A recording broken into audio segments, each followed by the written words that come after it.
it's a busy day at the Supreme Court today. We got some arguments going on at the Supreme Court. There will be oral arguments in Austin for a case called State of Texas versus Lowe, L-O-E, et al., proving that no good deed goes unpunished.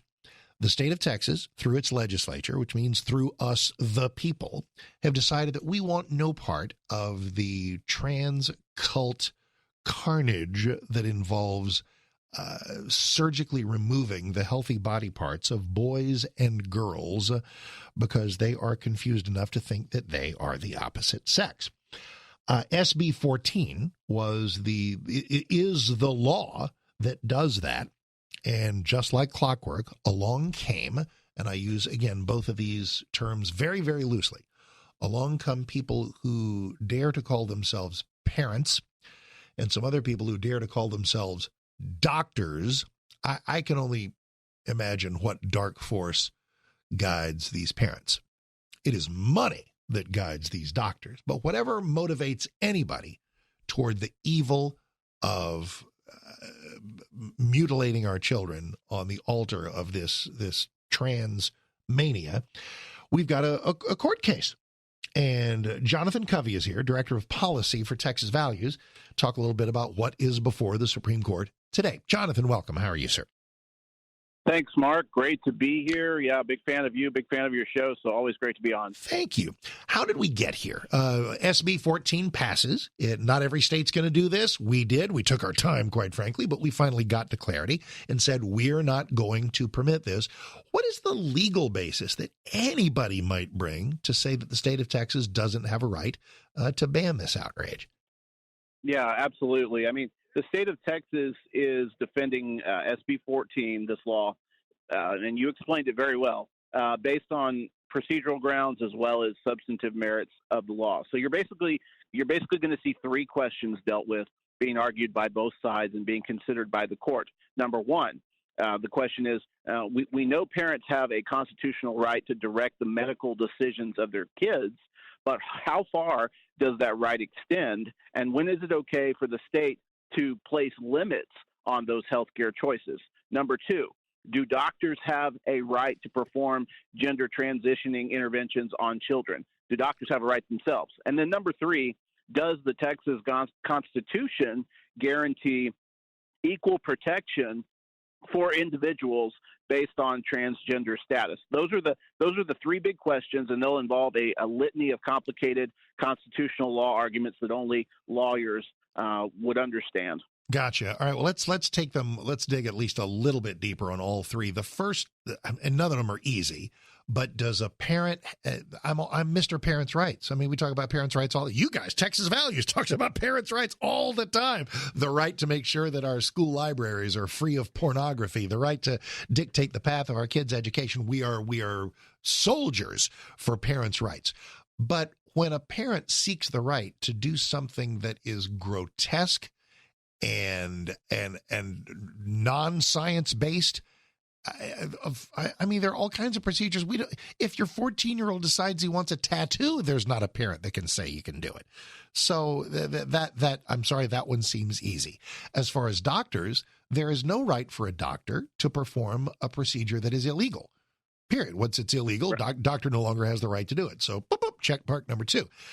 What about number three, though? The equal. Listen, I'm a fan of equality when it involves people whose rights should be equal, but not everybody is the same. It seems like equality of result rather than equality of opportunity. Let's explore just for a moment whether equal protection means that an 11-year-old who thinks he's a girl has the same right as an adult who seeks some other kind of medical procedure. Right. I mean, and you're exactly right. So the Texas Constitution talks about that everyone is equally protected based on race, sex, color, creed, and national origin. Nowhere in there do you see it mentions transgender status.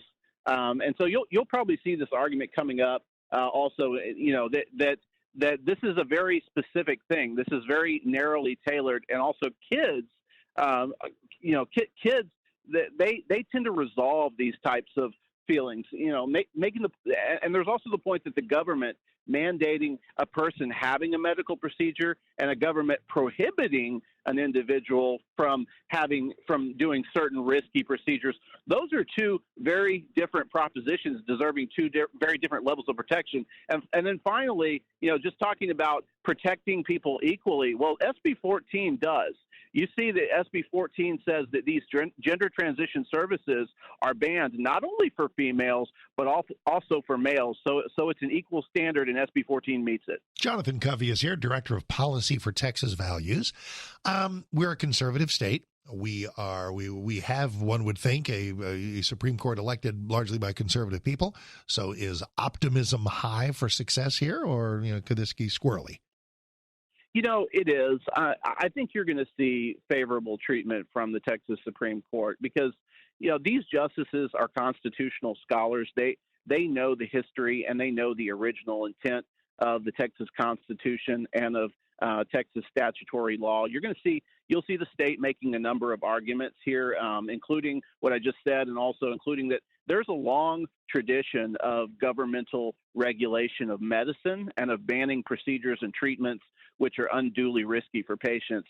And of course, the other side is just basically going to make the argument that under due process, that there's a lot of rights and privileges that we enjoy that sound in personal autonomy, which is fine. They can make that argument, but they're relying on junk science to back up their claims. And we've seen this in legislative court hearings, and we've shown that over and over. All right. Last thing I want to do is I want to go back and revisit one, and this is something that a lot of soft governors who fail to have clarity on this, soft Republicans, Asa Hutchinson in Arkansas, are soft. I mean, he's not governor anymore, but he was, and then ran for president on the same specious basis, that he doesn't want to, Chris Christie, I think, gave this a shot, that we don't want to get in the way of parental decision making. We don't want to interfere with the rights of families to resolve this in the way they wish. Why doesn't that fly? The justices know that a vulnerability of a child is not licensed to inflict harm on gender dysphoric children. So when you impose cross-gender affirmation efforts as a sole response to gender dysphoric children, you do so blatantly ignoring the data and blatantly ignoring the fact that the vast majority of children will naturally resolve their biological sex when they reach young adulthood. So you're ignoring the data, trying to medically solve a problem that resolves itself 85 to 95% of the time. I mean, let's call this what it is. It's child abuse, and parents are not allowed to abuse their children. That's it. TexasValues.org for everything they are doing. Jonathan Covey, Director of Policy for Texas Values, SB 14 before the Supreme Court. It deserves to be upheld. Jonathan, thank you very much. Appreciate it always. Always a pleasure. Thanks, You betcha. Jonathan Covey, Texas Values. Good folks fighting the good fight.